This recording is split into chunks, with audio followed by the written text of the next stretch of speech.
Aujourd'hui, nous vous proposons d'aller à la rencontre de notre conservateur des collections archéologiques et paléontologiques, Jean-François Tournepiche, pour lui poser quelques questions, au sujet des dinosaures bien sûr. Bonjour, peux-tu nous parler de la campagne de fouilles de cette année? Elle se déroule tous les ans à Angeac, mais cette année il y a eu quelques changements. Et peux-tu nous parler aussi de l'empreinte qui se trouve juste à côté de toi? Bonjour. Malgré les conditions difficiles cette année, un chantier de fouilles a été conduit dans la carrière d'Angeac-Charente en fin septembre, début octobre. Et bien sûr, comme tous les ans, nous avons extrait des quantités d'ossements, de dinosaures, de crocodiles, de tortues. Et puis, nous avons eu également la bonne surprise de trouver des empreintes de pas de ces gros dinosaures géants que sont les sauropodes. Et ce que vous voyez ici ramené au sein de l'atelier du musée, c'est le moulage d'une empreinte de dinosaure. Donc elle est à l'envers, c'est juste le moule. Ce moule a été réalisé avec un produit souple qui est le latex. Vous voyez, c'est un caoutchouc, c'est du caoutchouc naturel. Et ce latex a été coulé sur l'empreinte de dinosaure.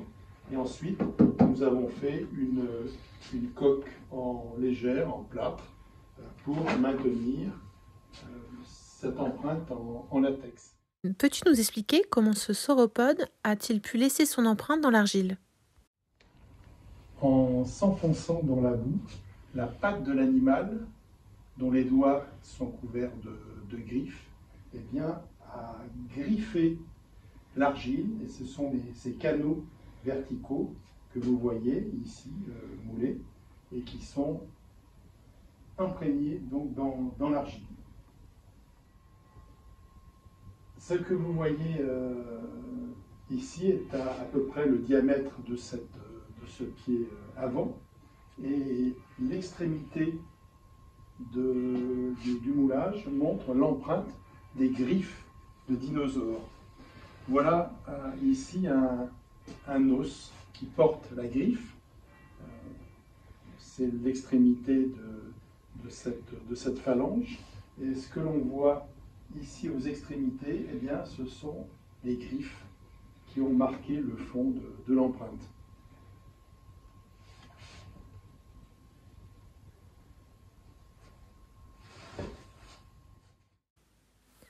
Que vas-tu faire de cette empreinte maintenant? L'empreinte que vous voyez installée ici au laboratoire va être tapissée par une résine colorée, pour avoir le positif de cette empreinte. Et c'est ce type de moulage, vous voyez, qui est en résine, qui va permettre d'avoir la réplique exacte de ce que l'on a vu sur le terrain et qu'on pourra mettre en exposition. Tu nous parles d'argile et nous venons de voir le moulage d'une empreinte de sauropode. Peux-tu nous en dire plus sur le site d'Angeac à ce sujet?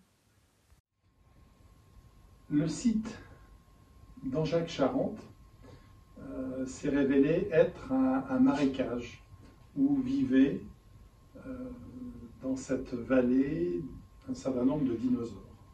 Et ces dinosaures piétinaient un sol marécageux, un sol mou qui était fait d'argile. Et nous avons pris conscience que ces pas de dinosaures, ces animaux qui faisaient plusieurs dizaines de tonnes, eh bien, ont perturbé le dépôt et ont perturbé le sol. Et il faut imaginer que les ossements qui se trouvaient dans l'argile, eh bien, ont été écrasés par les pas de ces dinosaures qui s'enfonçaient dans une argile qui n'était pas encore consolidée. Un moulage qui a été réalisé il y a 2 ans montre le fond d'une empreinte de dinosaures, et sous cette empreinte, eh bien, on voit l'argile dans laquelle l'animal s'est enfoncé et des ossements qui existaient dans cette argile et qui ont été écrasés par ces empreintes. Donc les dinosaures ont participé eux-mêmes à à la destruction des os qui étaient là sur place dès l'époque. Et c'est ce qui explique en partie pourquoi la plus grande partie des os se retrouvent dispersés et fragmentés dans le sédiment. Toutes ces découvertes, qu'est-ce qu'elles vont vous permettre de comprendre? Tous ces éléments vont nous permettre de reconstituer ce site et puis essayer d'expliquer pourquoi ces animaux sont morts, comment ils sont morts et comment ce site s'est fossilisé. C'est un début de l'étude, à côté, bien sûr, celui de reconstituer des squelettes et de reconstituer la vie animale. Nous avons encore devant nous des années et des années de travail, aussi bien pour la fouille que pour l'étude faite ensuite au musée.